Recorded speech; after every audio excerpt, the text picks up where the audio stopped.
Muito obrigado, Viana. Boa noite a todos.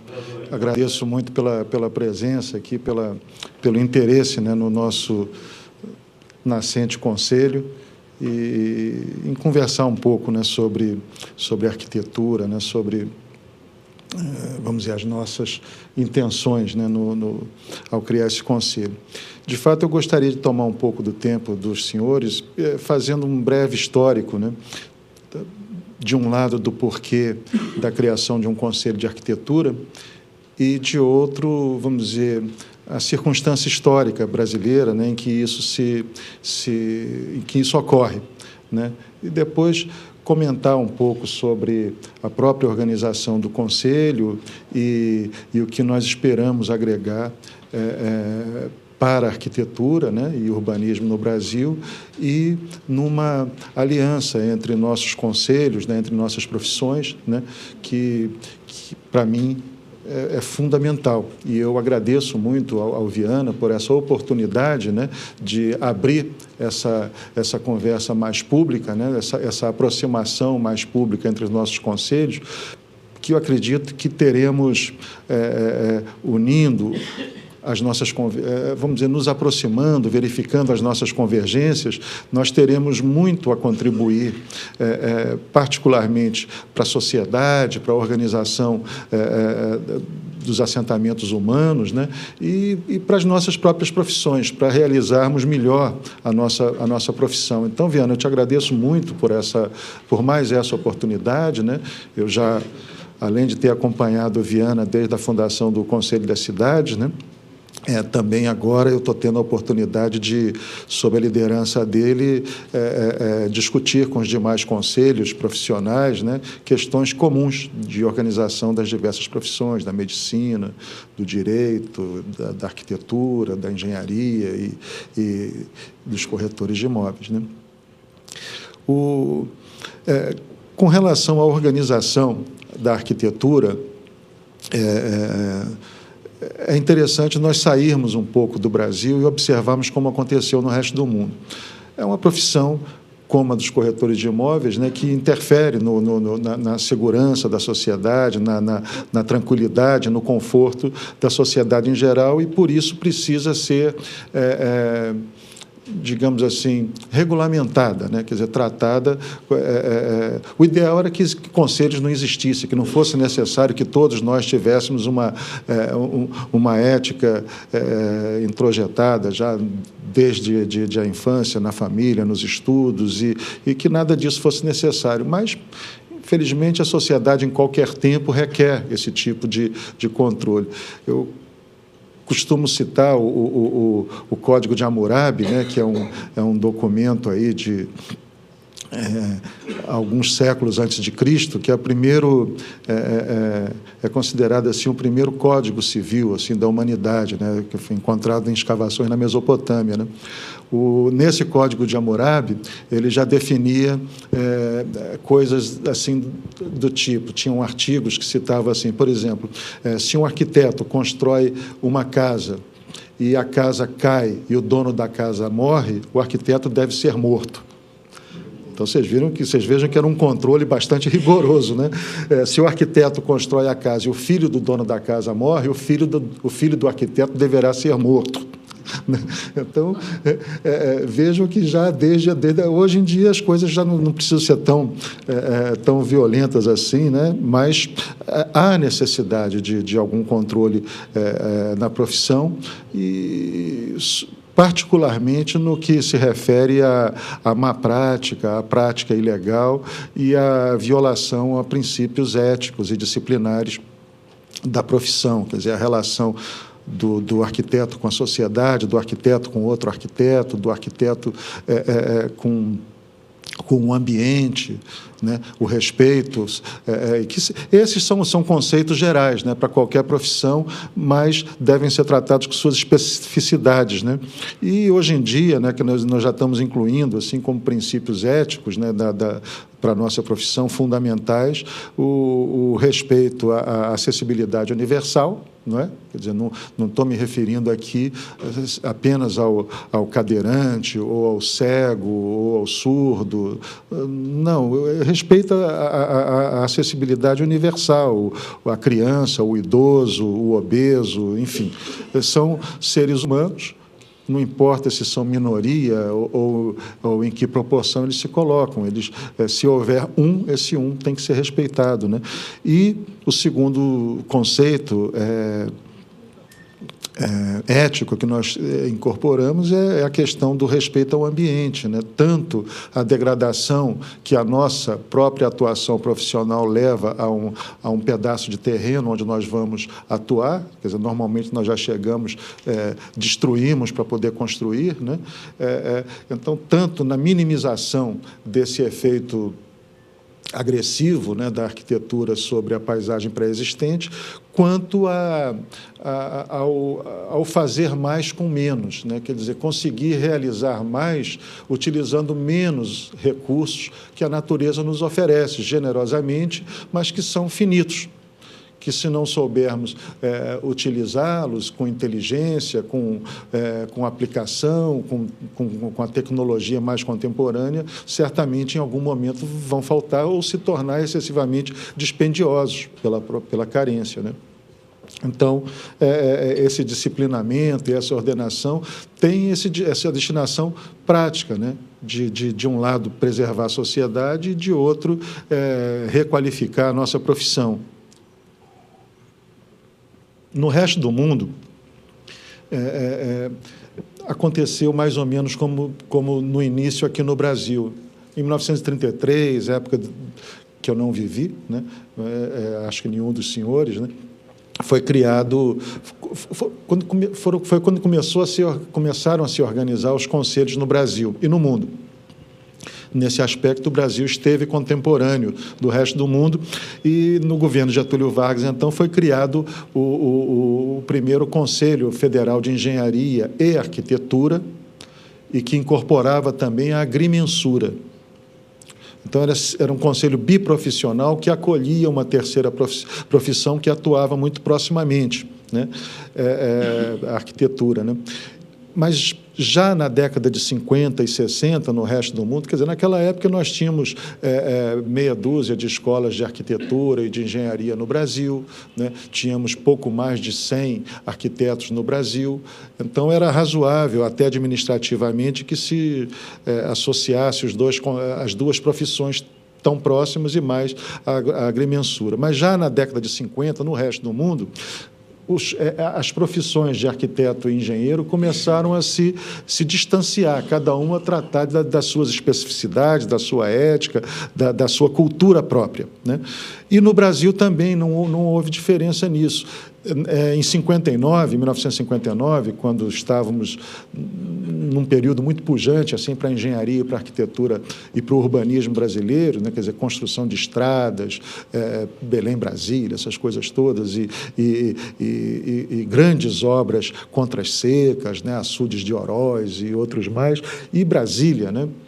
Que foi assim, uma afirmação importante, né, para a nossa arquitetura e para a nossa engenharia. Então, já naquele momento, como no resto do mundo isso já começava a ocorrer, já se atingiam ali 1.000 arquitetos, 1.000 engenheiros, isso já justificava uma administração própria também.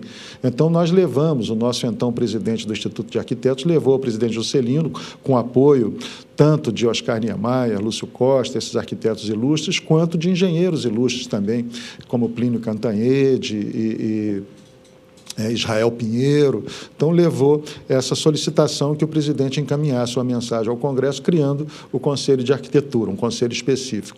E isso progrediu a ponto do presidente, o então presidente do CONFIA, ter procurado o Instituto de Arquitetos e disse: não, espera aí, vocês estão criando dois conselhos, não estão criando um só. Vocês estão criando o dos arquitetos e o dos engenheiros, porque nós vamos ficar sozinhos e nós não estamos preparados para isso, administrativamente, tudo. Então, vamos adiar, vamos discutir num congresso mútuo, junto e tal, não sei o quê. O Instituto de Arquitetos, então, retirou, e foi o grande erro, porque o Congresso nunca aconteceu nos termos previstos, né? Chegou a ser lançado o Congresso, mas os arquitetos, inclusive, se retiraram, porque não foi feito como se planejou. Logo em seguida veio o período militar, né? O regime militar, que, na contramão da história, em 66, o presidente Castelo Branco, ao invés de dividir os dois conselhos, como estava acontecendo na Europa, nos Estados Unidos e aqui na América Latina também, ele, através da Lei 5.194, de 66, criou o Conselho de Engenharia, Arquitetura e Agronomia. Então, mantinha a agrimensura, incluiu a agronomia e foi incluindo outras profissões, como a geologia, meteorologia, geografia, né? Profissões todas muito importantes. Aí as engenharias começaram a se pulverizar em diversas outras na sua evolução, e a arquitetura sempre procurando se preservar como uma profissão única. E hoje, vamos dizer, no momento em que nós nos afastamos, já tínhamos ali quase 300 títulos profissionais diferentes num conselho com mais de 1 milhão de profissionais a serem fiscalizados, registrados, essa coisa toda, e nessa miríade assim, de profissões assim, tão importantes, né, como essas que nós citamos aqui. Então, nós, já no final da década dos 90, para ser mais exato, em 97, nós nos reunimos, encaminhamos correspondências para o presidente do CONF e tudo, informando que nós estávamos determinados a criar o nosso conselho, que nós já tínhamos passado muito, já estavam ocorrendo prejuízos graves, uma má visualização a partir da sociedade sobre as nossas profissões, essa confusão entre o que faz o engenheiro, o que faz o arquiteto, que no resto do mundo é tão claro, né? E o abocanhamento assim, de tarefas profissionais que normalmente são atribuídas a uma profissão ou outra, que, por intermédio de resoluções internas do próprio Conselho, estavam deformando as profissões. Quer dizer, a partir de acordos entre grupos profissionais, se deslocavam atribuições de uma para outra e vetos à atuação, que estava efetivamente deformando as nossas profissões, prejudicando a todas. E nós procuramos fazer, então, essa discussão, e fizemos em vários congressos brasileiros de arquitetos, em atos públicos. Eu mesmo viajei o país inteiro entre 97 e 2010, discutindo, procurando informar os colegas, ouvindo as preocupações e conversando com outros profissionais também. E resultou que nós encaminhamos um anteprojeto de lei em 2003, nós aprovamos num Congresso Brasileiro de Arquitetos no Rio, com mais de 5.000 arquitetos e com abaixo-assinado com igual número, encabeçado por figuras ilustres como Oscar Niemeyer, Nestor Goulart, enfim, e milhares de arquitetos anônimos que fazem o cotidiano da profissão. Esse projeto de lei foi encaminhado, eu participei da primeira audiência pública no Senado, defendendo o projeto contra os que defendiam o caminho oposto, né? E desde o início fomos aprovando o nosso projeto assim por unanimidade em todas as comissões do Senado, da Câmara, enfim, foi para o presidente Lula sancionar em 2007 e, para nossa tristeza, ele vetou. O projeto vetou integralmente porque entendia que, por ser uma autarquia pública, deveria ser criada pelo Executivo. Isso é discutível, né? Tanto que ele tinha 2 pareceres a favor do veto e 2 contrários ao veto, né? Um deles da AGU, da própria Advocacia Geral da União, e outro do Ministério do Trabalho, que é o Ministério do Mérito, né? Ambos eram a favor do projeto, né? Mas a Casa Civil e uma parte do Ministério da Justiça era contra. Então, o presidente Lula, nesse nessa dúvida aí, então ele vetou, mas com o compromisso de dele próprio encaminhar um projeto de lei de igual teor. Eu digo que é discutível porque, apesar de ser uma autarquia, como o Cresci, ele não gera despesa para o poder público, né? Ele é autossustentado, né? E no caso não sei bem como é no sistema COFES-Cresce, mas no caso do CAU, os funcionários são regidos pela CLT, não tem essa coisa do funcionário público, enfim, é uma autarquia especial, apenas presta contas ao TCU porque recebe recursos compulsoriamente, né? E assim o presidente cumpriu a promessa dele, paciência, né? Não adiantava espernear, ele no veto ele se comprometeu a encaminhar um projeto de lei de igual teor e cumpriu a promessa. Nós fizemos todo o trabalho novamente no Congresso Nacional, aprovamos na Câmara e no Senado, sempre, se não por unanimidade, com larga maioria. Nessa segunda rodada houve uma pressão mais forte dos que eram contrários e tudo, mas nós conseguimos um trabalho de convencimento e até que no final de 2010 o projeto foi aprovado no Senado, foi para o presidente e no penúltimo dia, no dia 30 de dezembro, ele assinou, foi publicado no dia 31 de dezembro de 2010. Quer dizer, se demorasse mais um dia, teria que começar todo o convencimento no governo com a nova presidente, essa coisa toda, né? Então, para nossa sorte, ele cumpriu a palavra. E nós, no período de 2011, deveria ter havido uma transição, né? Como quando se divide um ministério ou uma secretaria em duas, Educação e Cultura mudou para Ministério da Educação, Ministério da Cultura. Não há nenhuma negação nisso, né? Isso é a reorganização do Estado, né? Mas, infelizmente, nós não conseguimos uma transição serena e tivemos que fazer a transição depois da nossa posse. Então, como presidente fundador, como o Viana bem falou aqui, eu me vi nessa situação, de um dia para o outro, com um conselho formado por lei, com cerca de 100 mil arquitetos no Brasil, 27 seções estaduais, sem um tostão, sem uma normativa, sem um funcionário. E a relação entre o arquiteto e o seu conselho é muito estreita. Qualquer projeto que o arquiteto faz, os senhores sabem, né, tem que registrar a responsabilidade técnica, qualquer licitação ele tem que ter uma certidão de acervo técnico. Enfim, há uma dependência muito estreita do arquiteto com o seu conselho, assim como os engenheiros e tudo mais, né? Então, foi realmente o período... Eu já enfrentei tarefas duras na minha vida de construção, de projeto e tudo, mas jamais enfrentei uma situação de tal responsabilidade com tão poucos instrumentos. E o que nos salvou realmente foi o uso intensivo da tecnologia, um programa estratégico bem elaborado, apesar de em pouquíssimo tempo, e em 4 dias nós colocamos um sistema informatizado para funcionar e funcionou. E aí fomos agregando e tudo. Se der tempo, eu vou mostrar um pouco aqui a nossa organização.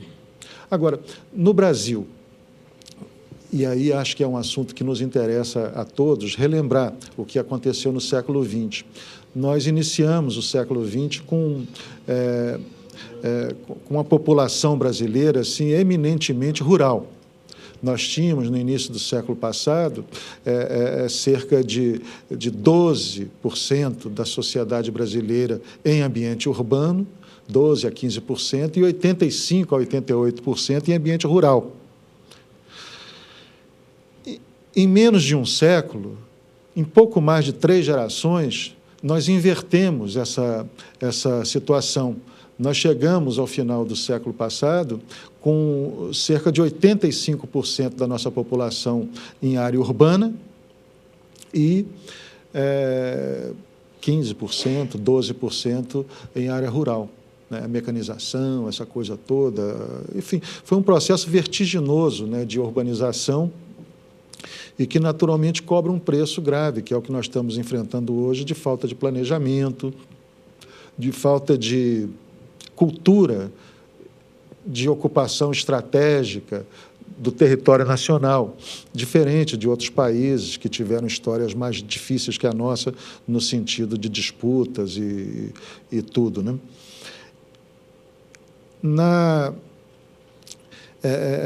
ao longo desse processo, quer dizer, veja só para citar um exemplo, que para os senhores perceberem, a primeira vez que uma Constituição brasileira abordou a questão urbana foi a Constituição de 88, a atual Constituição, né, que dedicou um capítulo à ordem urbana, à ordem urbanística, né?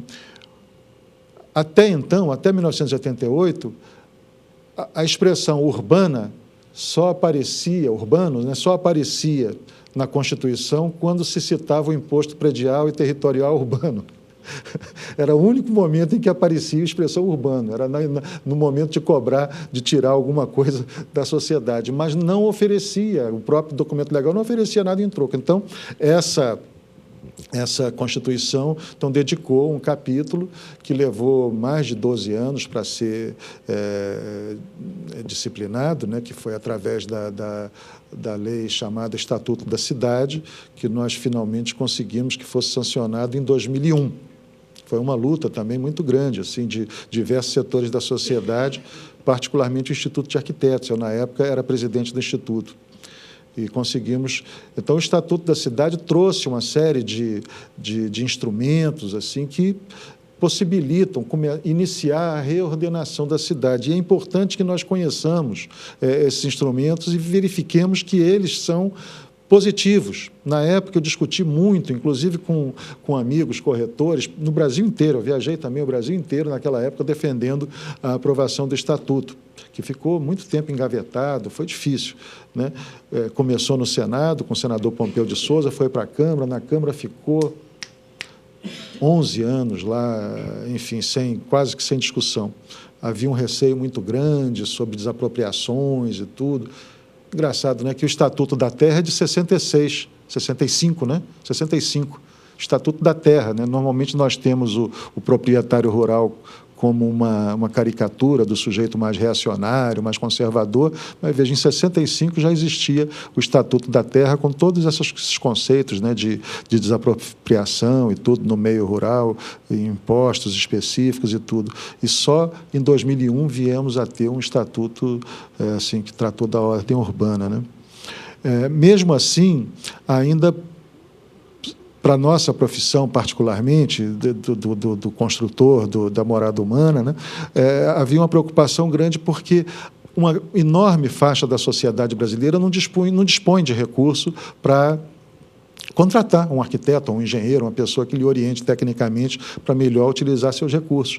E isso só foi obtido já em 2008, com a lei chamada 11.888, que é a lei da assistência técnica, né, gratuita, né, e que vem vamos dizer, a dar condição de cumprimento daquela emenda constitucional, se eu não me engano, foi a única de origem do Congresso Nacional, que determinou que a habitação é um direito da sociedade, né?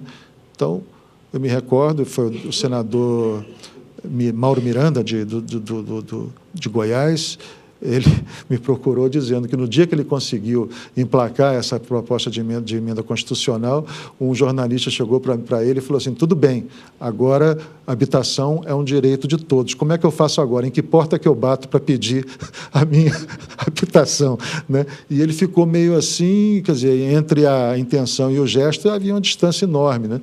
Então, ele nos procurou e a gente começou a trabalhar em cima disso e resultou que o deputado arquiteto Clóvis Eugen Fritz entrou com o projeto de lei e depois o deputado também arquiteto Zezé Ribeiro, que o sucedeu na coordenação da tramitação, conseguiu, em 2008, aprovar e sancionar essa lei que nós chamamos de assistência técnica, que obriga, né, as prefeituras, enfim, as organizações públicas a oferecer, assim como se oferece a Defensoria Pública, a Promotoria Pública, também oferecer a arquitetura pública, a engenharia pública, né, enfim, a assistência técnica, né? E é outro instrumento que também não está se sabendo utilizar, né? E finalmente, em 2010, então, se cria o Conselho de Arquitetura e Urbanismo do Brasil e dos Estados, do Distrito Federal, que eu considero, vamos dizer, o o momento em que nós poderemos organizar esse arcabouço recente,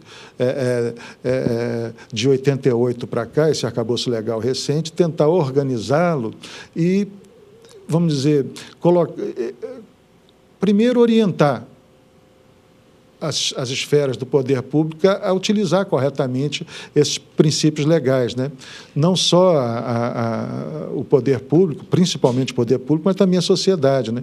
E segundo, disciplinar e fiscalizar a correta realização desses preceitos legais. Então, nós já iniciamos a nossa vida como conselho, tentando mudar um pouquinho o conceito de fiscalização, né? Primeiro, orientar, né?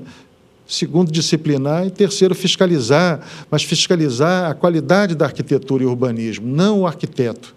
O arquiteto ele é acompanhado, naturalmente, para ver se ele está cumprindo a ética, a disciplina, se ele não está, vamos dizer, exercendo mal a profissão, né, a má prática profissional, né? Enfim, fazer esse acompanhamento e com um maior rigor. Não chegar com o tacape na mão, né, mas alertar, primeiro orientar e dizer que daqui para frente vai valer as coisas,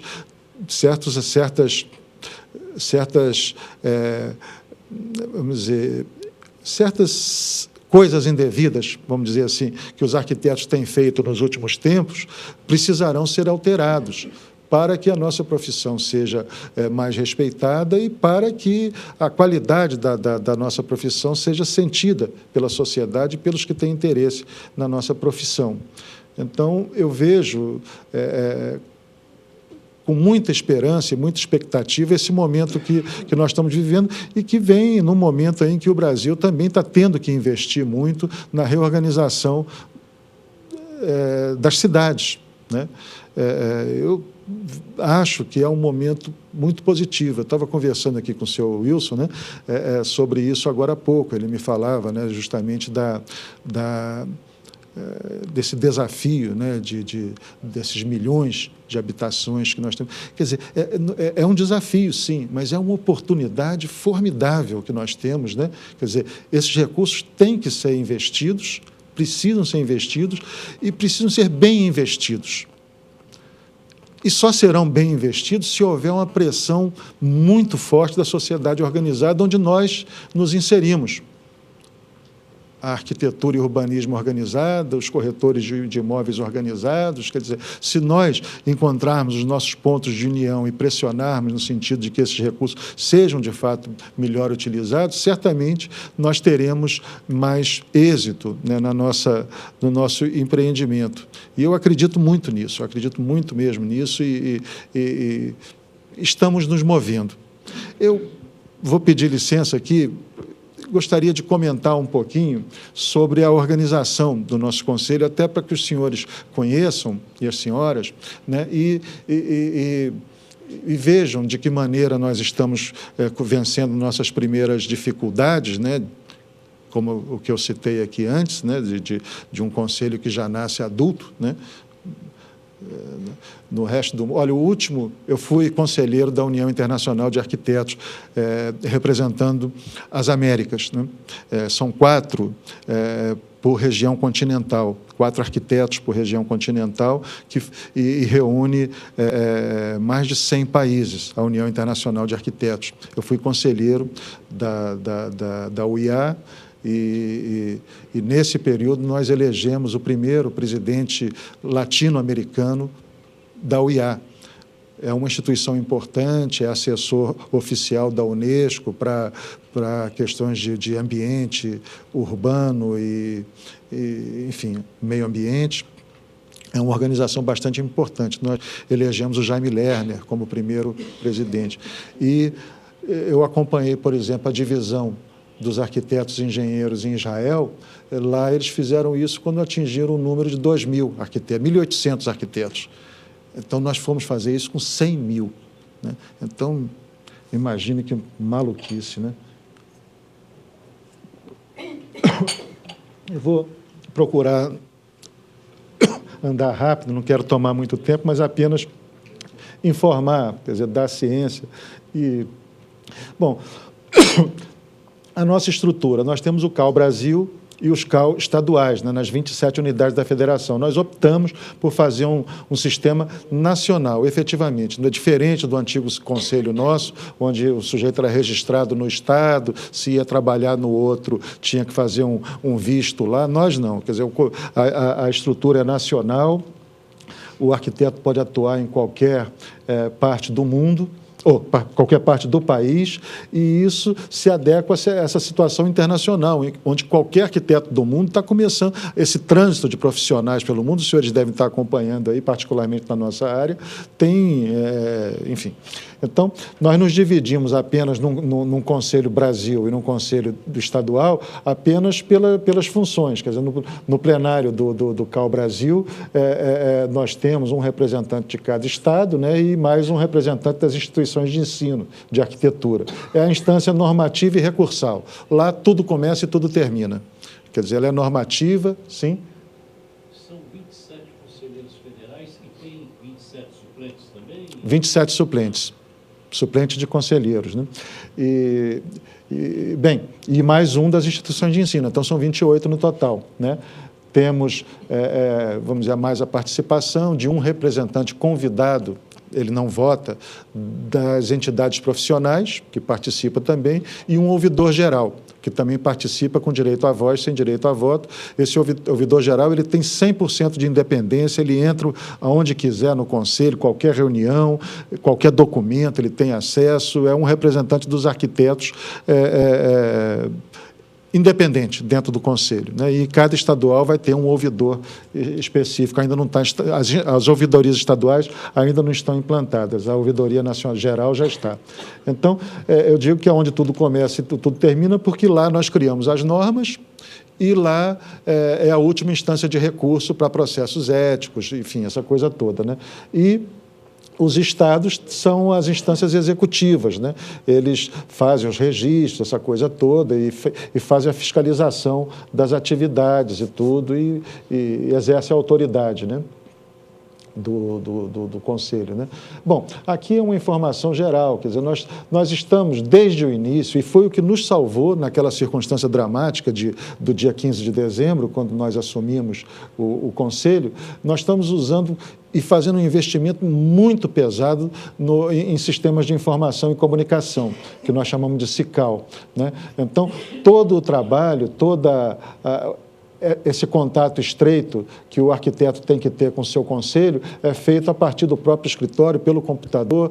Pouquíssimas vezes o arquiteto terá que ir no conselho, não vamos ter as filas que existiam no antigo conselho por conta desse contato pessoal e tudo. Terá lá, naturalmente, um atendimento para quem preferir falar pessoalmente, né?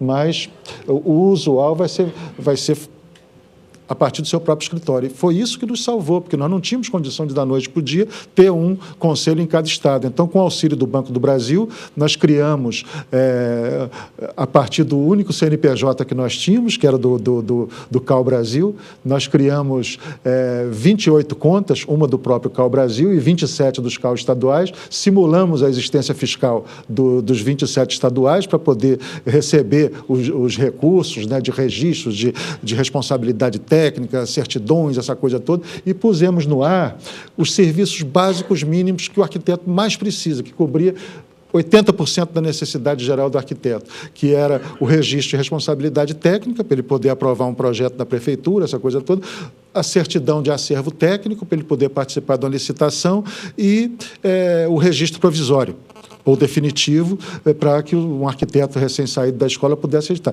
Então, com essas três, e mais uma que eu nem me lembro, que era um pouquinho de menor, um pouco importância, mas com essas três, apenas com esses três pontos no ar, nós conseguimos ganhar tempo suficiente para aprovar outras resoluções, disciplinando outros procedimentos e aí imediatamente começar a colocar os serviços no ar. Então, o Conselho começou absolutamente virtual.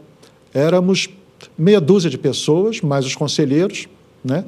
Os conselheiros, como aqui, eles trabalham voluntariamente, não tem salário, não tem nada, e esses primeiros funcionários, um assessor jurídico, um assessor econômico, uma assessora de tecnologia e uma assessora de planejamento estratégico, com essas 4 pessoas e mais eu, nós começamos a funcionar o conselho dentro do meu escritório, com os meus computadores, assim, foi assim, uma coisa assim, no Brasil inteiro, atendendo a 100 mil arquitetos. Foi uma coisa de maluco. Eu não dormia, não tinha sábado, não tinha domingo, o primeiro mês foi um horror.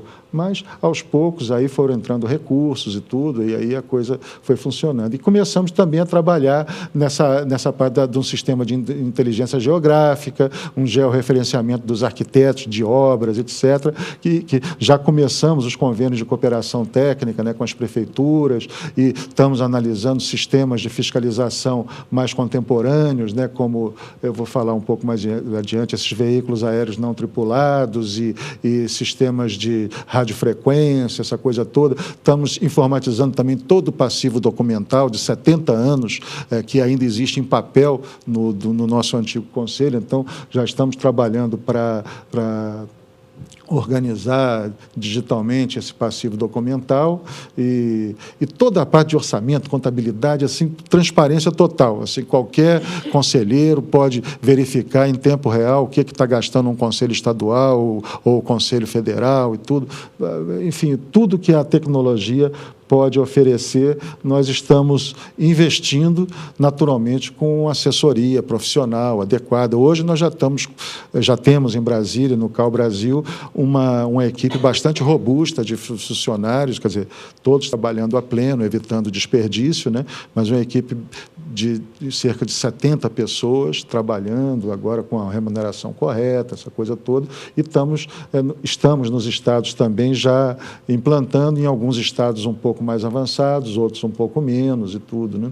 Aí são premissas conceituais desse sistema de informação e comunicação. É um sistema unificado, centralizado, mas colocando as informações à disposição de todos, utilizando isso tudo que eu falei, tecnologias, RFID, VANTs, essas coisas, estrutura de TI centralizada, né, para aliviar o custo dos estaduais, né, essa coisa de nuvem e tudo, toda a coisa fica centralizada lá, uma agenda de sustentabilidade, né, visando a ISO 14001, de evitar desperdício, uso de papel em excesso, essa coisa toda, sistemas gerenciais controlados e ágeis e tudo, para unificar a prestação de contas, sempre essa coisa, porque nós, como fundadores, quer dizer, nós estamos apontando um norte, né? Amanhã ou depois isso pode até ser modificado para melhor ou para pior. Se for para pior, vão ter que ter o constrangimento de mudar, porque o que nós estamos fazendo é apontar uma direção que nós discutimos aí durante alguns anos e entendemos que é o caminho, o rumo adequado, né? Bom, no nosso portal, onde todo o atendimento é realizado já, vamos dizer, desde os primeiros dias está no ar, foi absolutamente improvisado nos primeiros dias, foi feito, como eu falei, no meu escritório, com programa Word, sem nenhuma sofisticação. Agora não, já temos uma coisa bem mais ágil, já temos um newsletter com regularidade e tudo, e bastante contemporâneo, sabe? Esse foi o primeiro quadro, né, de abertura, né, quer dizer, mostrando mesmo que estávamos em construção, né, por onde os colegas entravam para pagar anuidade, para fazer os registros de responsabilidade técnica e tudo, e que está sendo inovado. Aí, quer dizer, daqueles 3 ou 4 atendimentos que nós fazíamos, hoje já estamos com essa coleção de serviços aí no SICAL corporativo, né, atendendo diretamente essas coisas todas. Já estamos atingindo um nível de estabilidade. Daqui para frente já começa a ser, vamos dizer, já começamos a incorporar inovações, né? Em tempo bastante ágil, quer dizer, em menos de um ano, nós já vamos entregar os nossos documentos de identidade profissional, já em cartão plástico, termoplástico, nessa coisa, com chip, para tornar mais seguro essa relação entre o arquiteto e o conselho, já que nós temos essa necessidade de pegar certidões, essa coisa toda. Então, o sujeito colocou o cartãozinho dele no leitor, né, como no banco e tudo, ele é identificado e é responsabilizado, caso ele estiver dando uma informação falsa, ele é responsabilizado. Em princípio, ele merece o respeito e tudo, mas sob as penas da nossa lei e da lei em geral, né? Então, esse chip já virá carregado. Só para vocês terem uma ideia, a OAB levou se não me engano, foram 4 anos para substituir a carteira deles por esse processo. Quem for advogado aqui deve estar sabendo disso. E, inclusive, não entregou o chip carregado, deixou isso a cargo do próprio profissional. Nós vamos entregar ele já carregado para essas relações profissionais, né? Em 6 meses que nós começamos esse processo. O Conselho Federal de Medicina também está há muitos anos preparando, claro, eles têm um contingente muito maior, né? Mas também tem mais organização do que nós tínhamos, né? Mas já fizemos a licitação e estamos iniciando agora esse processo. O número 1 é o Oscar Niemeyer, né? É o nosso decano arquiteto, né? Com 104, vai fazer 105 anos agora no dia 15 de dezembro, né? Bom, aqui um comentário. Eu só separei aqui a região sudeste, né? Que, embora seja a região mais desenvolvida, mas como a conversa ia se dar aqui em São Paulo, então eu trouxe algumas informações interessantes que nós já estamos começando a compilar e corrigir das que nós recebemos. Por exemplo, nós recebemos como informação que nós seríamos 129 mil arquitetos. Hoje, eu tenho certeza que nós não chegamos a 100 mil. Tenho certeza que 29 mil ali eram ou pessoas que já faleceram, ou técnicos de nível médio, essas confusões, enfim, geradas por um conselho assim, muito descentralizado e com vários arquivos diferenciados. Bom, então, por exemplo, no caso de São Paulo, né, hoje nós estimamos que existam aqui 38 mil arquitetos. Estimamos, né? Nós tínhamos recebido a informação que eram 44 mil. Hoje nós estimamos que são 38 mil. Vamos saber certinho até agora, o final do ano, quando nós concluirmos o cadastramento.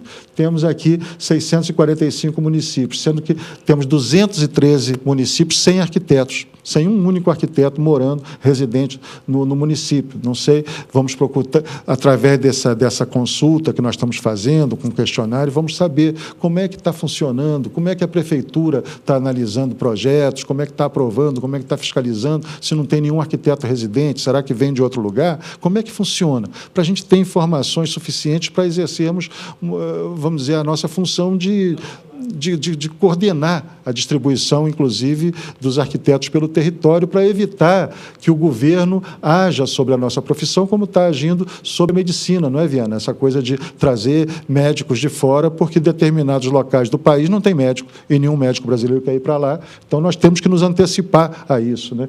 Então, vocês vejam aqui, né, por exemplo, só aqui na região sudeste nós temos 816 municípios sem arquitetos, né?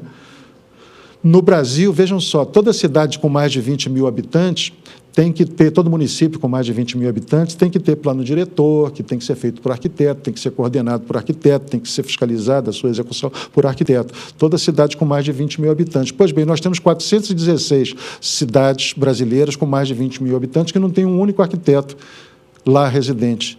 Veja só, né, como é que está havendo. Isso, inclusive, para os arquitetos será uma informação interessante, né, porque pode provocar uma natural mobilidade, né, e poderá nos ajudar, né, no diálogo com as prefeituras, com o objetivo de criar projetos, vamos dizer assim, mal comparando, feito o projeto Rondon, né, de levar arquitetos recém-formados para prestar serviços na prefeitura, orientados numa região por um arquiteto sênior, né, e realizar a Lei 11.888, que eu me referi, de assistência técnica, né, então, auxiliar os prefeitos a ter uma gestão, vamos dizer, com um conhecimento um pouco mais aprofundado de arquitetura, de construção, né.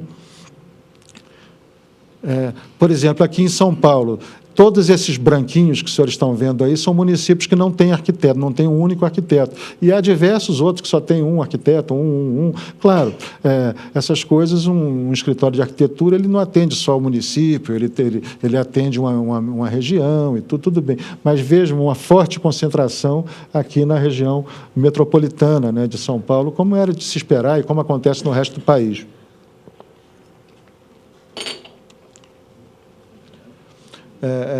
Aqui na Grande São Paulo, a distribuição também, o número tem essa legenda ali com o número de arquitetos, essa coisa enfim, estamos tomando pé da situação da nossa profissão pelo país, né? Aí no Rio de Janeiro, que é um estado mais compacto, sim, né? Então são poucos municípios que não têm arquitetos, mas mesmo assim há algumas concentrações aí de profissionais, né? Minas é o estado brasileiro que tem o maior número de municípios. Então veja a quantidade de zonas sem nenhum arquiteto residindo ou com um único arquiteto, 2 arquitetos e tudo, e novamente a concentração ali na região metropolitana de Belo Horizonte. É óbvio que a gente, raciocinando em mesorregiões, né, a gente vê que tudo bem, ali no norte de Minas, 170 arquitetos estão mais próximos daquela situação, ali no Jequitinhonha, enfim, mas uma concentração muito forte lá na região metropolitana. E no Espírito Santo é similar ao Rio, um pouco mais condensado, mas mesmo assim com vários municípios, prefeituras, sem nenhum arquiteto efetivamente residente ali na região, né? Houve essa falta de consistência nos cadastros que nós recebemos, né? Um grande número de arquitetos foram retirados como inativos, né?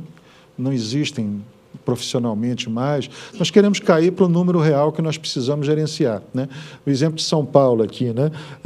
Tinha um indicativo de 49 mil arquitetos, quase 50 mil. Hoje nós estamos entendendo que existe cerca de 38 mil, sendo que ativos são os que têm registrado responsabilidade técnica, algum tipo de trabalho ou registro de cargo em função, quando é um funcionário público ou um professor, estamos aí na ordem de 23.500 e tudo, né?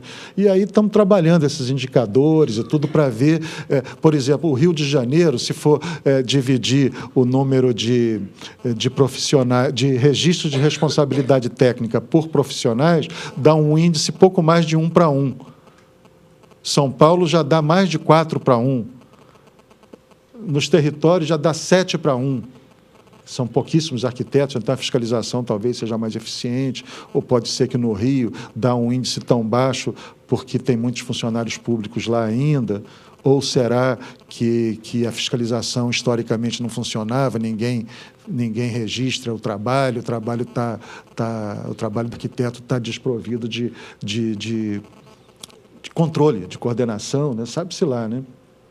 Então, esse trabalho que nós vamos concluir em dezembro vai nos possibilitar, junto com economistas, com sociólogos e arquitetos e, enfim, outros profissionais, fazer uma fotografia e saber, de fato, qual é o quadro atual da arquitetura no Brasil e, principalmente, o nível de formação dos arquitetos que nós consideramos que está um pouco aquém do necessário. A nossa lei define, na lei, atribuições profissionais dos arquitetos que não são mais como é que se diz assim, normativos de conselho. É uma norma legal, federal, que precisa ser cumprida pelas escolas de arquitetura, qualificar arquitetos. Acabar com mitos que o arquiteto só pode construir até 3 pavimentos, não é nada disso. O arquiteto, no mundo inteiro, ele faz a direção de obra, o seu trabalho começa no lançamento do projeto, no estudo de viabilidade, essa coisa toda, e só se conclui com a entrega das chaves, né? A direção de obra é uma função do arquiteto, não vamos dizer, não estou me referindo... Não, o engenheiro ele é fundamental na obra, né? Na superestrutura, nas instalações mecânicas, nas instalações prediais de alta tensão, na chegada, né, de alta tensão, essa coisa toda, mas a direção do trabalho, a coordenação, quer dizer, o arquiteto ele idealiza o projeto, conduz o projeto, desenvolve o projeto com as outras, orientando o profissional que faz as instalações, que faz o cálculo estrutural, definindo, quer dizer, reequilibrando. Tem que ter uma harmonia, como uma orquestra, né? Não adianta o bumbo tocar alto e não ouvir a flauta. Então, a mesma coisa, às vezes você tem que, para dar uma solução melhor para o conforto ambiental ou para as instalações correrem corretamente, visitáveis e tudo, precisa promover uma alteração na estrutura, a estrutura tem que ceder um pouco. Então, esse equilíbrio é necessário. O arquiteto brasileiro ainda faz isso, pelo menos os bons escritórios fazem isso. Mas aqui se estabeleceu uma conduta de, quando termina o projeto, na grande maioria, os arquitetos interrompem o trabalho e entregam para um terceiro construir, que não conhece o projeto. Então, esse trabalho de coordenação que ele vinha fazendo com o calculista, com o instalador, necessariamente deveria continuar na obra, como ocorre no resto do mundo. É o que nós chamamos de direção de obra. Não é a condução da obra, o responsável técnico, o construtor, que pode ser um arquiteto ou um engenheiro. É a direção de obra, é a tradução, é o acompanhamento para ver se os desenhos, se os projetos estão sendo seguidos. Ele é o responsável por isso. E, no Brasil, essa responsabilidade tem ficado pelo caminho, na aprovação do projeto, que tem gerado, por esse procedimento indevido que é feito de aprovação aqui no Brasil, tem gerado casos de corrupção, como recentemente ficou muito evidente aqui em São Paulo. Por que o projeto de cálculo estrutural não é aprovado? O risco de desabamento de um prédio é possível, mas nenhum funcionário da prefeitura vai verificar se o cálculo estrutural está correto. A responsabilidade é do calculista, seja ele arquiteto ou engenheiro. Agora, o projeto de arquitetura, ao invés do Estado verificar só as posturas urbanas, afastamentos, densidade, gabarito, essa coisa toda, não. Entra para ver se o degrau está na altura certa, se o corrimão está todo na altura certa, se a dimensão do ambiente está na altura certa. Isso é responsabilidade do arquiteto. Ele não deve dividir essa responsabilidade com o Estado. O Estado tem que cobrar dele o cumprimento da legislação vigente. E o Conselho também. Para evitar esse tipo de problema que ocorre no Brasil, esse tipo de transferência de responsabilidade. O arquiteto se desliga, ele fala assim, não, já aprovei meu projeto, fiz conforme a prefeitura queria. E aí se afasta da profissão. Quem for um pouco mais antigo, aí da minha idade aqui, deve se lembrar de um primeiro filme desses de tragédias, assim, chamado Inferno na Torre. Não sei, vocês se lembram? Naquele filme, o mocinho do filme, que era o Paul Newman, né, bonitão e tal, o Paul Newman era o arquiteto, era o diretor da obra. Ele exercia a direção de obra.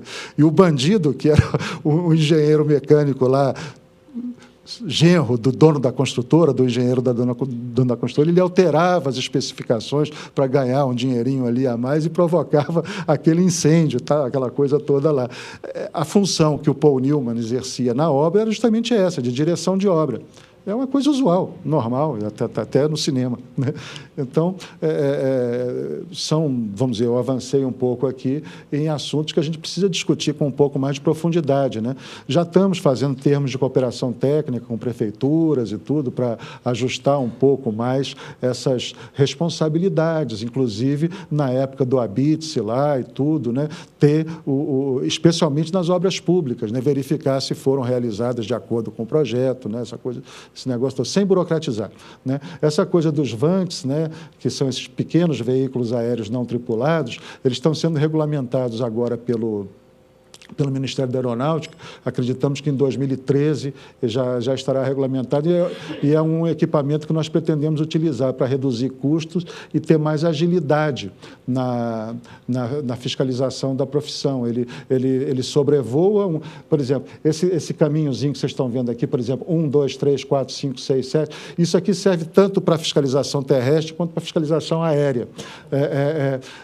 Com esse sistema georreferenciado que eu mostrei um pouco antes, né? Nós saberemos, né, aonde tem uma obra, se ela tem registro de responsabilidade técnica, se ela tem alvará de construção e aonde foi identificado que não tem, o veículo ou o automóvel, ele vai diretamente, não fica procurando na cidade onde tem uma obra. Isso tudo, vamos dizer, vai ser feito em estreito trabalho do Conselho para não sobrepor fiscalizações, que é o que acontece hoje. Nós já estamos fazendo acordo com o IPHAN, com o Instituto do Patrimônio Histórico, no que se refere à fiscalização de obras de recuperação, essa coisa toda, com o Ministério do Meio Ambiente para reformas internas de edifício. Por quê? Porque existe uma norma que obriga, quando o sujeito aluga uma caçamba para lixo de obra, tem que comunicar ao órgão estadual de meio ambiente. Eles repassando para o CAL essa informação, saberemos que num prédio está havendo uma reforma e vamos lá verificar se tem um arquiteto ou um engenheiro, enfim, algum responsável para evitar tragédias como tem acontecido em Belo Horizonte, no Rio de Janeiro, de repente, uma pequena reforma feita por uma pessoa não qualificada, não habilitada, derruba um prédio. derruba um prédio. Então, essa questão de associar nossa fiscalização com as outras existentes e associar nossas normas às normas como do PROCON, essa coisa toda, evitará criar uma burocracia excessiva e tudo. E esse equipamentozinho é esse de radiofrequência também, que ele, à distância, ele verifica se o documento está na obra, sem precisar entrar na obra, ele já sabe do lado de fora se tem, se não tem a documentação lá. Se tem, não precisa nem entrar, a não ser que haja uma denúncia de algum outro tipo de problema de construção, né? Então, aí são alguns tipos desses aviõezinhos aí que têm sido muito usados em fiscalização de fronteira e tudo, né? E em guerras também, né? O Ministério da Aeronáutica ainda não disciplinou essa faixa de voo, né? Polícia Federal também, né? No caso das fronteiras, né? E já estão fabricando no Brasil. Os que nós pretendemos adquirir são nacionais. Da PF é israelense. Sei. Não assinaram um contrato de manutenção, então ele está parado. Agora, tem sido muito usado também por empresas de terraplanagem, topografia, para fazer cubagem, essa coisa toda, porque ele é associado a esse sistema de esse RFID, enfim, faz tudo. Então, e é pequenininho, quer dizer, tem os grandes de guerra e tem esses pequenininhos para esse tipo de serviço, né? Esse daí são a Marinha Brasileira já está utilizando, né? Bom, eu avancei aqui um pouco no tempo, aqui eu vou passar um pouquinho, vou pular aqui umas coisas aqui. Eu acho que são coisas que até a assessoria que preparou, mas eu acho que vocês, os corretores, conhecem até melhor do que nós, né? Eu gostaria de chamar a atenção um pouco sobre essa questão da qualidade da arquitetura em qualquer nível, né? Vocês vejam aqui dois exemplos, um francês e um brasileiro, ambos da década dos 50. O da esquerda é uma unidade de habitação em Berlim, feita por um arquiteto franco-suíço chamado Le Corbusier, que foi o arquiteto vamos dizer, da arquitetura moderna, o grande arquiteto, o grande nome na arquitetura mundial da arquitetura moderna. Isso é um edifício que mistura habitação de pequeno porte, apartamentos mais confortáveis, comércio e tudo. Só que eles são maiores, mas inclusive o Dr. Lúcio, né, que fez um trabalho estreito com Corbusier, inclusive o Ministério da Educação no Rio, né, todos esperavam que em Brasília ele fosse utilizar esse formato de unidade de habitação, mas o Dr. Lúcio, sabiamente, partiu para um outro sistema, que foi o de superquadro e tudo, que em Brasília funciona muito bem. E aqui... Como?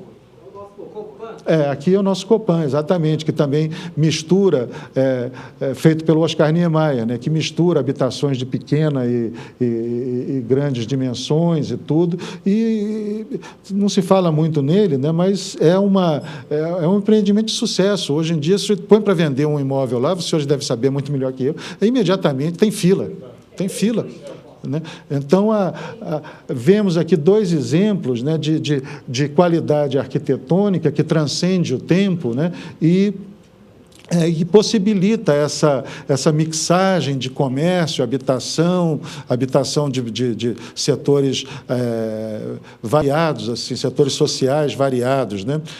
E nós temos defendido muito, né, essa melhor qualificação, né, inclusive na área da habitação social, né? Aqui esse daqui da direita é um conjunto lá em Manaus, que foi um arquiteto do Rio de Janeiro, o Luiz Fernando Freitas, muito barato, e, né, sem subsídio, sem nada e tudo, mas que tem alguma qualidade espacial e tudo. Ali à esquerda, um outro, são objeto de concursos públicos. Nós defendemos a utilização de concursos públicos para a obtenção desses projetos. O que é o concurso público? É uma licitação por critério de qualidade. Se estabelece o preço pré-determinado, os arquitetos apresentam propostas preliminares, um júri vê o que está sendo oferecido e classifica e o primeiro colocado tem o contrato. É uma licitação prevista na Lei 8666 e que é recomendado pela Unesco desde 1960. O Brasil é signatário,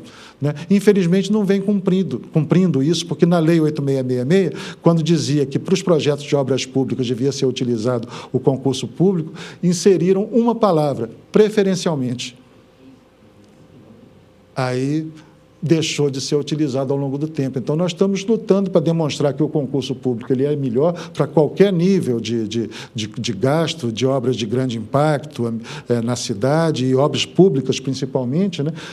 Segundo os termos da Unesco, de 1960, para o desenvolvimento tecnológico e científico e para, através da agregação de objetos, de edifícios de boa qualidade, se ter um espaço público de melhor qualidade. E é nisso que nós temos que trabalhar muito junto com o poder público. Quer dizer, nós precisamos que eles atuem mais nos espaços públicos, nas áreas, nos vazios urbanos e tudo, e em seus empreendimentos. Quer dizer, não adianta fazermos aqui, nesse Parque das Favelas, isso foi concurso aí lá no Rio de Janeiro e aqui em São Paulo também, tem feito, no Rio foi na década de 80, 90, foi o Favela Bairro, para recuperação de favelas, e o Rio Cidade, para recuperação dos bairros, e aqui em São Paulo teve o Renova São Paulo, enfim, aí são algumas blá, blá, blá, né? Coisas chamando atenção para esses assuntos. E aqui, vamos dizer, por fim, uma demonstração, quem já esteve em Bilbao, antes e depois do Museu Guggenheim de Bilbao, sabe ao que eu estou me referindo. Quer dizer, certas ações de qualidade numa cidade absolutamente deteriorada, como era o caso de Bilbao, uma cidade industrial, vamos dizer, talvez uma coisa próxima, aquela cidade aqui em São Paulo que era, quando se falava em cidade poluída, Cubatão, Cubatão. Talvez fosse assim uma Cubatão da Espanha, assim, e através de algumas ações, e particularmente a inserção de um museu de altíssima qualidade arquitetônica, alterou completamente. Hoje é uma cidade turística. É uma cidade turística, né? Então, e no Brasil, os concursos de arquitetura nos possibilitaram obras fantásticas, né? Como no seu tempo, né? O Maracanã, no Rio de Janeiro, o Corcovado, que hoje é uma das maravilhas do mundo construído, aí, foi objeto de concurso, aquele monumento aos pracinhas no Rio, né? Que é uma referência da cidade, foi concurso, e assim milhares de obras foram feitas utilizando o instrumento do concurso, escolhendo por critério. É a única maneira de você ver antes o que está contratando. Quando você contrata por menor preço, você primeiro contrata. Então, você está licitando, está contratando um problema a ser resolvido. Depois que a pessoa vai lhe entregar, e você vai falar, é isso, puxa, não era bem isso que eu estava pensando e tal. E com o concurso, não. Antes, você vê, tem esses 100 projetos aqui. Então, um júri nomeado, especializado e tudo, experiente na matéria, né, se é hospital, se é aeroporto, se é residência, seja o que for, né, especializado naquela matéria, então ele hierarquiza, vai eliminando, explicando por que está eliminando, e resulta em 3 lá, que são os mais adequados, tecnicamente, mais corretos, economicamente, essa coisa toda. Então, acho que nós temos que voltar nossos olhos para isso, forçar que o governo utilize melhor os recursos nas obras públicas, nos espaços públicos, para qualificar e acabar com essa coisa de fazer. Não adianta tratar a habitação unicamente, quer dizer, fazer tapetes de habitação de residências, milhares de residências, sem escola, sem hospital, sem posto de saúde, sem posto de polícia, que resulta em violência, em dramas urbanos, que vão vamos dizer, se alastrando no entorno e estragando a condição de vida, a valorização do patrimônio que as pessoas construíram, né? Então, é uma responsabilidade do Estado. Essas obras públicas têm que ser feitas com mais qualidade e com um planejamento mais adequado. O PAC ele tem sido muito criticado por isso, porque na área da habitação, porque está praticamente entregando isso para o construtor. e não aos planejadores, às pessoas que entendem a movimentação social, as necessidades das pessoas que vão adquirir aqueles imóveis e tudo, enfim, sem ouvir corretamente. Já houve um grande ganho no governo passado e nesse governo, com o próprio Conselho da Cidade, o Ministério da Cidade, mas ainda há muito o que caminhar, particularmente, talvez, por essa coisa. No regime militar houve muito o que se chamava de... como é que era?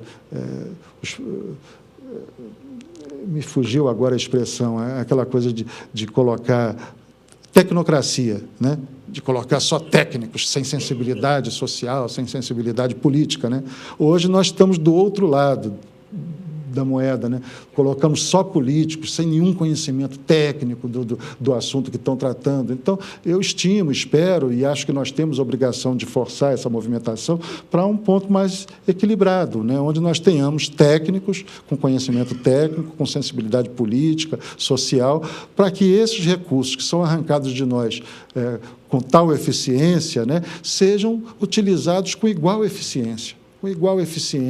E para reordenar a cidade. Esses vazios, a gente paga toda essa estrutura urbana lançada na cidade e esses vazios não são utilizados ou são mal utilizados, aí obriga a cidade a crescer, tendo áreas internas que poderiam estar sendo já utilizadas, que já tem a infraestrutura urbana, já tem trabalho, já tem emprego, aí começa a criar, gerando o problema de transporte, de mobilidade urbana, que, para mim, é o grande drama desse início de século em países como o Brasil. Tem soluções mais ou menos econômicas e, infelizmente, demoram porque há imbricações políticas e misturadas com eleições. Nós estamos vendo aí agora esse julgamento no Supremo, e estamos acompanhando e está sendo exposto, né, em público, né, essa situação, esse drama de para onde que vai boa parte dos recursos que nós recolhemos na forma de impostos, né? Eu não estou querendo, eu não sou um sujeito conservador, não é isso. Eu acho que o Estado tem que arrecadar o suficiente para prover o que ele tem a obrigação de prover. No Brasil, eu acho que está arrecadando muito e provendo pouco, né? Precisa ter um trabalho e nesse trabalho, eles dependem fundamentalmente de pessoas como nós, cidadãos como nós, que se dedicam às nossas profissões, que sabemos, estudamos os dramas, os erros e as qualidades das nossas profissões, e por isso que eu concluo aqui justamente conclamando, né, quer dizer, a essa maior aproximação entre os nossos conselhos, aceitando esse convite generoso que o Viana nos fez, né, de estar aqui conversando com os senhores, colegas que somos na construção das cidades, né, vamos aceitar esse convite, essa conclamação do Viana, né, e eu me uno a ele nesse coro para nós trabalharmos cada vez mais proximamente em benefício da sociedade, em benefício da qualidade do nosso trabalho, enfim, em benefício do tempo em que nós vivemos. É isso. Obrigado. Meu nome é Rui Sato, eu sou corretor de imóveis. Como? Eu sou corretor de imóveis. Meu nome é Rui Sato. E a minha pergunta é uma incoerência que eu vejo a partir da legislação da Lei das Cidades, Estatuto das Cidades, que não outorga onerosa. Uhum. Se o objetivo dos planos diretores é disciplinar o crescimento da cidade, então é incoerente eu estabelecer um gabarito máximo e depois eu permitir, através de um instrumento legal, que esse gabarito seja alterado por conta de uma outorga onerosa. Isso não é uma incoerência? Da onde surgiu essa ideia? Eu concordo. Eu acho que o Estatuto da Cidade, eu sempre comparo uma caixa de ferramentas que o gestor público pode utilizar uma ou outra conforme a sua necessidade, conforme as dificuldades, né? Há ferramentas de uso mais regular, Rui, e outros para situações emergenciais. Nós sabemos que nas cidades, aí, por força até disso que eu comentei sobre a aprovação de projetos e concessão de alvarás indevidos, há situações em que há irregularidades em vigor, e ninguém vai derrubar metade de um edifício. Quer dizer, é muito difícil explicar à sociedade isso. Então, esse é um instrumento que pode ser utilizado também nessas situações. É claro que o João Gilberto, o deputado João Gilberto, um constituinte, um sujeito gaúcho, né, um sujeito que eu tenho muito apreço por ele, que nos ajudou muito quando a gente estava discutindo a criação da nossa lei. Ele nos alertava para o seguinte: toda lei serve para os bons princípios que a geraram e para tudo o mais do que dela possa ser interpretado. Boa noite. Eu sou Ednilda, corretora desde 2004, e venho acompanhando aí as construções, esses lançamentos, fui trabalhar nesses lançamentos, e venho acompanhando aí, então, o desenvolvimento desse trabalho, até mesmo por conta que nós fazemos a venda, de alguma forma o cliente acaba nos confiando a venda e nela está embutida a construção, apesar de que não temos nada a ver, acabamos estando juntos na situação. A questão é o seguinte: hoje, de um período para cá, começaram umas novas construções, porque aqui no Brasil a gente até se preocupa, porque só se fecha a porta depois de roubado, não é? E depois não sabe de quem cobrar, não sabe de quem é a responsabilidade e quem vai pagar sobre o prejuízo. Então, nós estamos com uma situação nova. E daqui a 30 anos, 35 anos, por conta do povo brasileiro ter um esquecimento, assim, uma amnésia assim, meio eminente, que ninguém se lembra mais do que passou há 20, 25 anos atrás, aquela coisa toda. Enfim, a coisa nova que está acontecendo aí são as novas construções, aquelas construções que não tem mais coluna, que usam lá. A impressão que dá de fora é que há um amarradinho, e vai amarrando e vai subindo.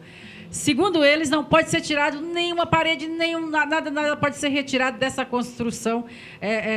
Não pode se movimentar nada, tirar uma parede, aumentar um cômodo, nada.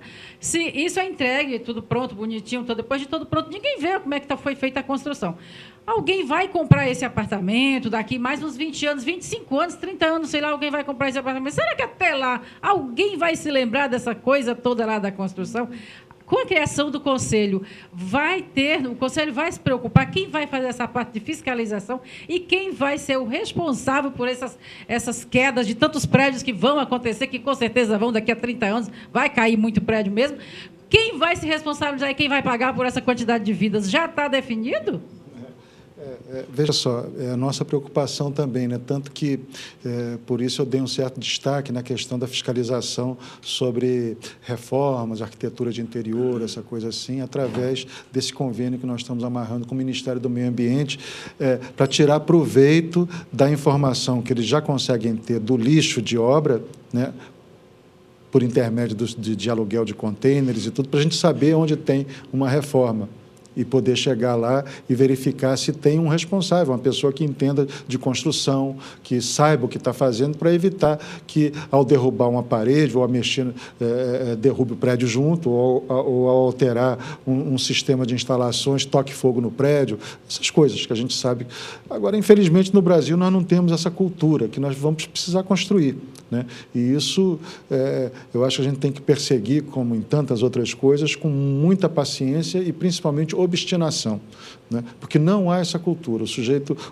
Nós, no Brasil, achamos que entendemos de tudo um pouco e que, um remédio, você precisa de um remédio, você pergunta para o farmacêutico, vai comprar, por que você vai pagar uma pessoa? Eu já tenho uma casa ali que eu quero comprar, conheço o dono, por que eu vou chamar um corretor? Vou fazer um negócio com ele direto e vou economizar o corretor. A cultura é essa, né? Um amigo meu aqui de São Paulo, Vicente Vicembar, um editor de revista, não é nem arquiteto, ele é um editor de revista técnica de arquitetura. Ele, aqui do lado, na Argentina, né, ele vai muito para lá, tem amigos, parentes por lá. Então, um dia, um amigo falou assim, fiz uma churrasqueira aqui em cima da minha casa, vamos lá, vamos ver, vamos fazer um churrasco e tal, e subiram fazer churrasco. Aí ele perguntou, né, para o argentino lá, amigo dele, falou assim, foi você que fez, você mesmo que fez e tal? Aí ele falou assim, não. Você contratou um arquiteto só para fazer essa churrasqueira, essa coberturazinha? Aí o argentino olhou e falou assim, mas tem outro jeito?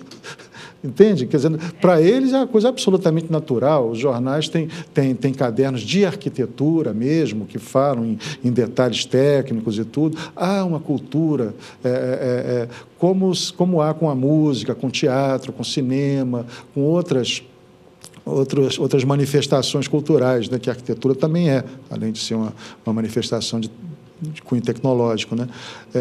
Aqui nós temos que vencer isso, as pessoas estão muito distantes. Então, esse tipo de construção existe há muito tempo, né? E por isso que, de vez em quando, acontece um acidente, construções com paredes portantes. Em Brasília, por exemplo, no início de Brasília, tem uma superquadra inteira lá que foi construída assim, um amigo meu que construiu. Como tinha o período de chuva, então eles tinham que cobrir a obra rapidamente para trabalhar no seco, antes da chuva chegar, que quando a chuva chegasse atrasava as concretagens, aquelas coisas todas. Então ele construiu o edifício da seguinte maneira: ele fez a primeira laje, a terceira laje, a quinta laje, entendeu? E a cobertura. E depois fez as paredes e fundiu a laje sobre as paredes. E entregou a obra. Então, se algum arquiteto que não tem o projeto estrutural daquela obra lá, alguma pessoa, um engenheiro, um arquiteto, um leigo, chegar assim, não, faz o seguinte, vai bater no prego para ver onde é que tem uma estrutura e tal, pô, não tem, então posso derrubar essa parede aqui, não tem nenhum pilar aqui, posso derrubar a parede. Aí tira a parede, a sorte é que o concreto ainda avisa, ele trinca, ele range e tudo, mas se o sujeito bobear, vem abaixo. Agora, se é um sujeito que tem um pouquinho mais de informação, um engenheiro, um arquiteto, ele vai verificar, assim, não, alguma coisa está errada aqui, né? Está faltando alguma coisa aqui, vai se informar e, aliás, tem essa obrigação de buscar saber, é uma obrigação ética também, ao mexer no trabalho de um colega, e vocês observem, os senhores, a senhora observe, que isso não é uma questão corporativa. Quer dizer, se eu faço um projeto e um outro arquiteto vai fazer uma reforma num projeto meu, ele tem obrigação ética de me procurar. E, se eu já não estou mais vivo, procurar os documentos originais do projeto. Ele não pode simplesmente chegar e começar a mexer. Não é para preservar a minha arte, a minha arquitetura, não é. É para preservar a sociedade mesmo, porque quem sabe do que foi feito, do potencial, das possibilidades daquela obra, é o arquiteto que a realizou. Eu acho que isso deveria constar em documento, aquele tipo de documento que vai existir para sempre, e ali está constando lei, isso como que eu foi citei, construído e os cuidados que deverá ser tomados. Isso que eu citei, a lei determina que um arquiteto não pode mexer na obra do outro sem autorização, essa coisa assim. Agora, isso que a senhora está falando é interessante. Vários países obrigam a colocar num local visível embaixo, uma pequena placa informando quem foi o arquiteto, quem foi o construtor e tudo, para manter aquela referência para o bem e para o mal, né? Se é uma boa obra. Aqui antigamente também tinha. Os fotógrafos, você não vê uma fotografia no jornal sem o nome do fotógrafo, né? Então, nós precisamos resgatar isso, que foi um pouco perdido, porque era interpretado como algo de cunho corporativo, de vaidade pessoal, quando não é. É uma questão de responsabilidade profissional, se saber quem fez, a quem recorrer, se houver necessidade. Agora, independente disso, a fiscalização tem que passar a funcionar para que não aconteçam de nós fazermos seminários depois que aconteceu o desastre. E vou além, viu? Eu vou um pouco além nisso daí. Todo ano no Brasil, nós assistimos aos ditos desastres naturais, né? Eu até, diante dessa tragédia, assim, às vezes a gente brinca, dizendo assim, são naturais porque naturalmente aconteceu de novo. A gente já sabia que ia acontecer e aconteceu de novo, aconteceu mesmo, naturalmente. E, na verdade, como é que, por exemplo, o Conselho de Medicina faz quando acontece um desastre no hospital? Um desastre, assim, de um problema em equipamento de hemodiálise, ou 3, 4 crianças que, de repente, morrem num UTI neonatal. Quer dizer, o Conselho baixa lá imediatamente para verificar se o problema foi do equipamento hospitalar, se foi de algum dos equipamentos de tratamento, o equipamento hospitalar que eu digo o próprio prédio, né? Ou o equipamento do tratamento, ou se faltou médico, ou se um médico deu orientação, foi contestado por outro médico, ou se um leigo, um administrador hospitalar, deu uma contraordem para não levar um determinado equipamento para o centro cirúrgico na hora certa, por economia. Então, eles vão lá para verificar isso. Eu acho que o Conselho de Arquitetura, assim como o nosso Conselho de Engenharia, eles têm que agir dessa maneira. Acontece um desastre desse, tem que ir lá para saber aonde na cadeia de responsabilidade houve uma falha. para ter havido um desmoronamento, algo que a técnica possibilita antever. Então, eu estou indo em dois extremos, né? A questão de uma pequena reforma de um edifício, uma reforma de interior, e uma tragédia urbana de inundação ou de desmoronamentos, essas coisas todas, que acontecem regularmente. Então, nós precisamos mudar isso, fiscalizar especialmente o setor público. E anotações em documentos, eu acho. E anotações nos documentos. Quanto mais... isso não é um instrumento de arrecadação, essa anotação de responsabilidade técnica, o registro de responsabilidade técnica. É a prevalência da responsabilidade. Se saber amanhã ou a qualquer tempo quem é responsável por aquele trabalho e como ele foi feito. Pois não. Duas perguntinhas. Pois Badaró perguntando. Badaró. Com referência a essa questão anterior, esses prédios vão durar para a eternidade ou um dia vai começar a cair todos aí? Eles têm vida eterna ou um dia eles vão cair? E a segunda, não, nenhuma a segunda pergunta, a diferença do engenheiro civil, o que difere engenheiro civil do arquiteto? A formação, vou começar de trás para frente, né? O que diferencia é a formação. O engenheiro, a sua formação é muito mais voltada para obras pesadas de engenharia, pontes, barragens, estradas, superestruturas, e a parte de... normalmente, o engenheiro se aperfeiçoa mais na área do cálculo estrutural, e isso para ficar no engenheiro civil, né? Para não falar nas outras engenharias. O arquiteto ele não está habilitado para ponte, para barragens, para estruturas acima de um determinado, vamos dizer, nível de esforços, de vento, etc., só quem está qualificado para fazer o projeto arquitetônico é o arquiteto, né?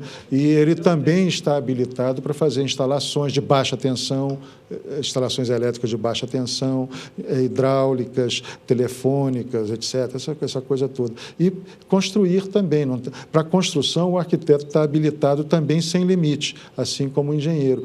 O que deve presidir a decisão se um arquiteto aceita ou não o trabalho é a sua ética.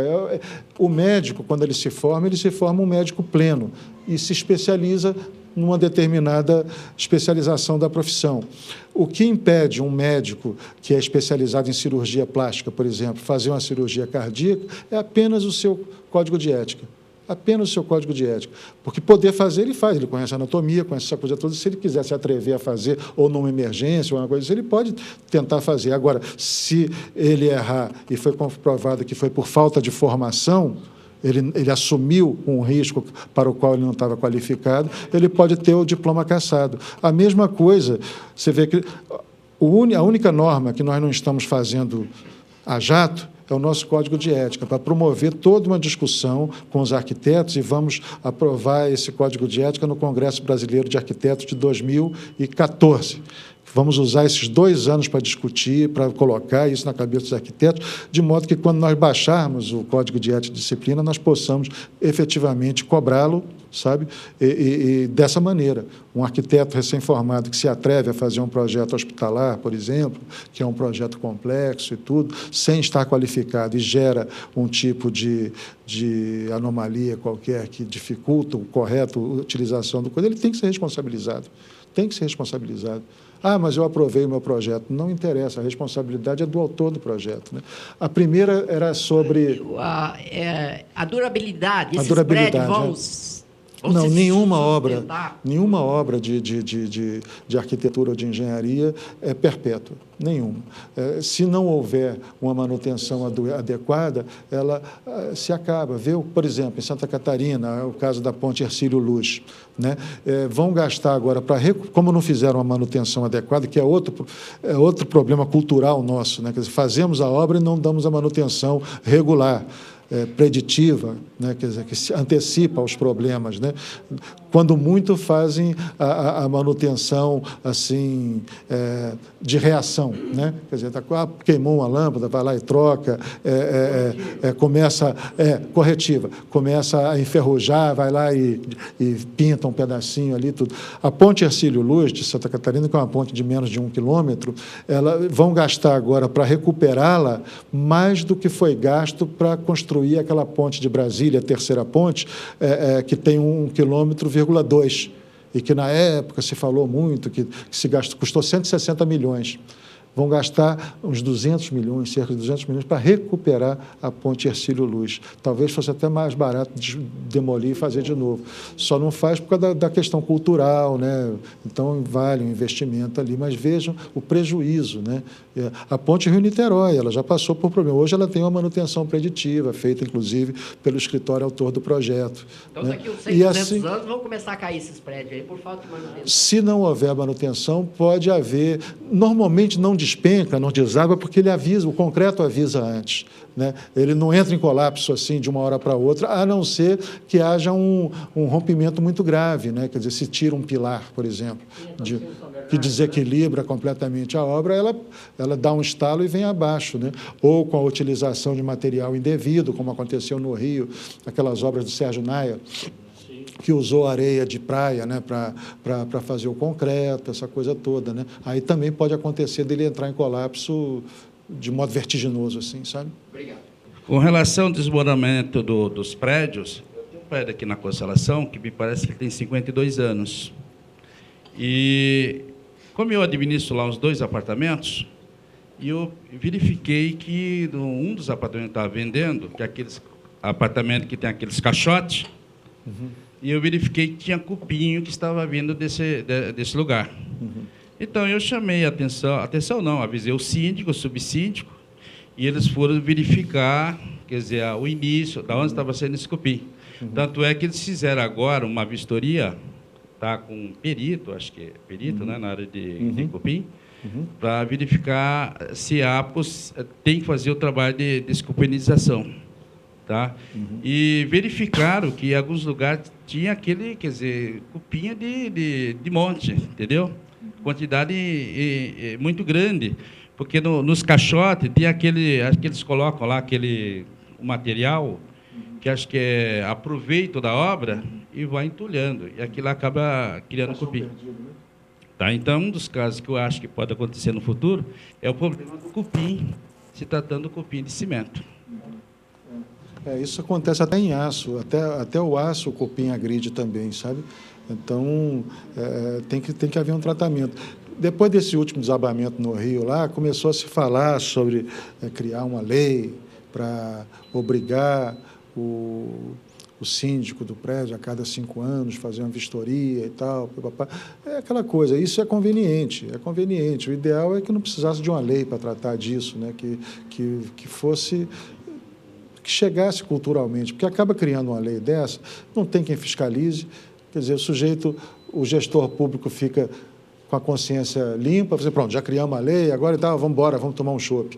E a lei não se efetiva. Eu acho que tem que haver um trabalho nosso, do Conselho de Arquitetura, do Conselho de Corretores, né, junto aos proprietários, aos síndicos de edifícios, deve ter associações de síndicos, essas coisas, para demonstrar que é importante fazer essa manutenção, que vai preservar o patrimônio dele, inclusive em termos de custo, essa coisa, como é que se fala, Viviana? De valorização, né? Essa coisa toda, né?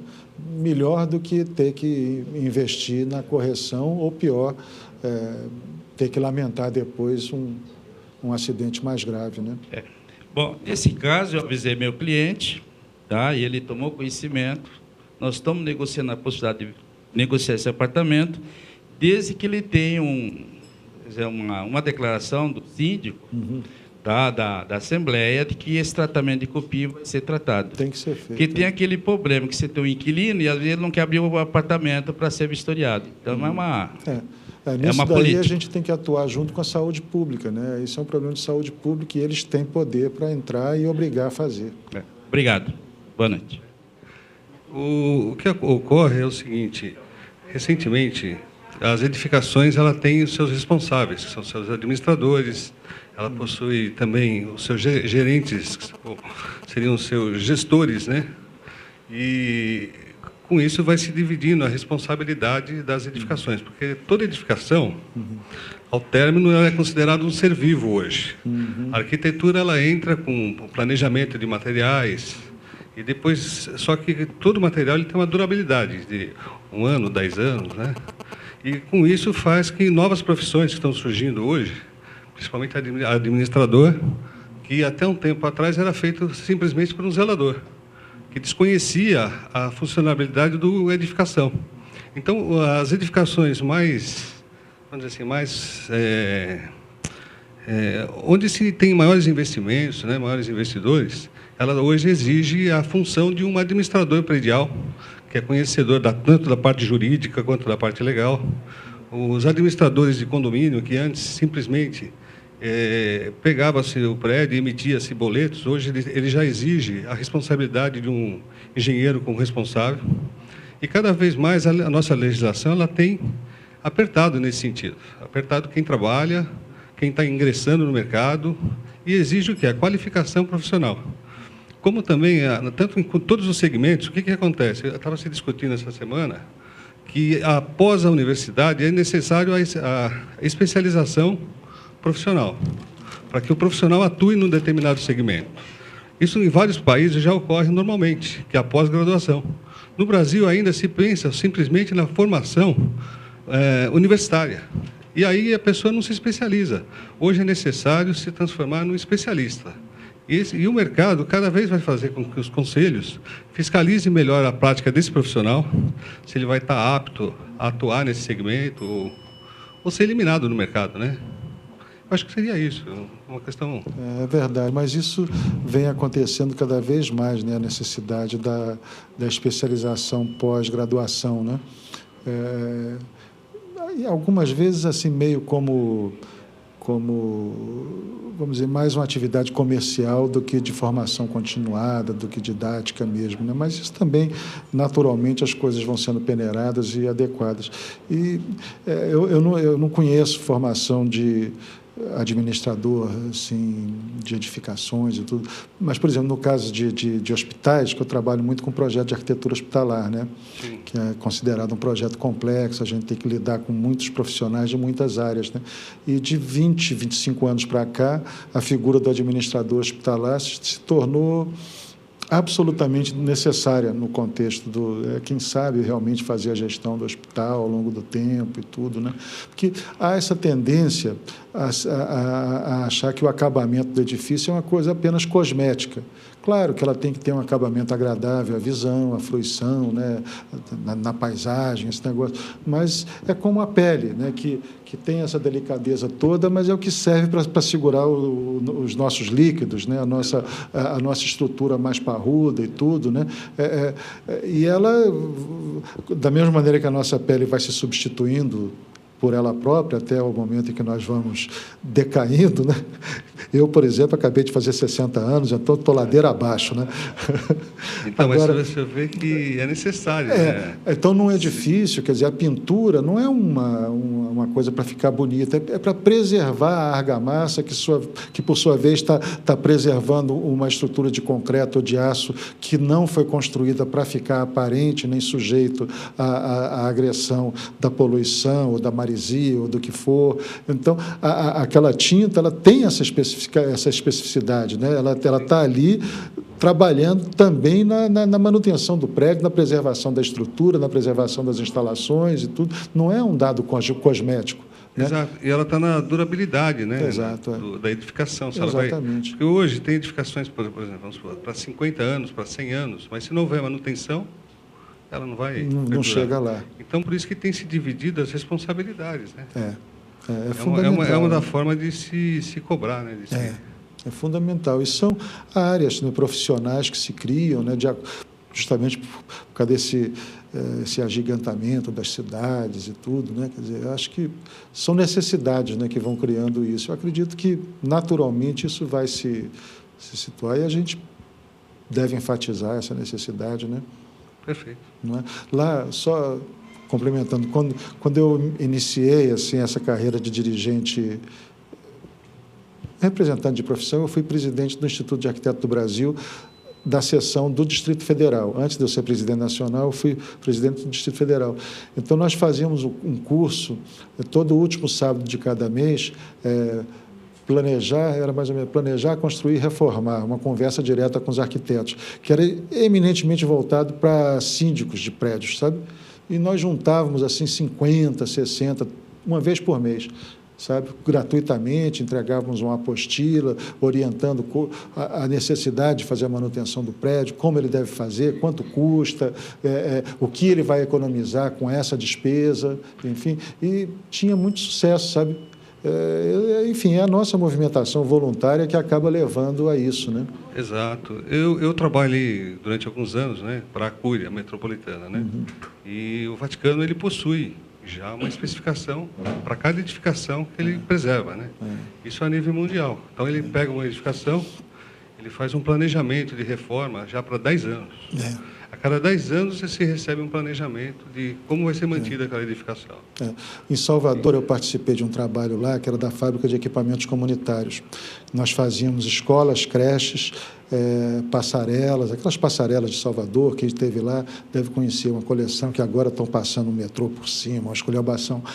Então, a própria fábrica que construía era uma fábrica de construção industrializada. Fazia escola, creche, hospital, fizemos posto de saúde, essas coisas todas, industrializada, assim. E a própria fábrica fazia manutenção. Então, não esperava, a gente sabia o tempo de vida de cada lâmpada que colocada em cada passarela. Então, você não encontrava, naquele tempo, uma passarela com a lâmpada queimada, sabe? Tinha um roteiro. Era uma arquiteta e 2 técnicos, que fazia tudo, todas as escolas, todas as creches, todas as passarelas, só um trabalho regular, imagina, um carrinho Gol, uma arquiteta e 2 técnicos faziam o trabalho e economizaram. Depois que acabou, aí pronto, você chega lá, está tudo esculhambado, aí de repente tem que fazer uma reforma geral, essa coisa toda, ou então, como já aconteceu, ter que remover uma treliça de aço inteira porque já não tinha mais recuperação. É isso.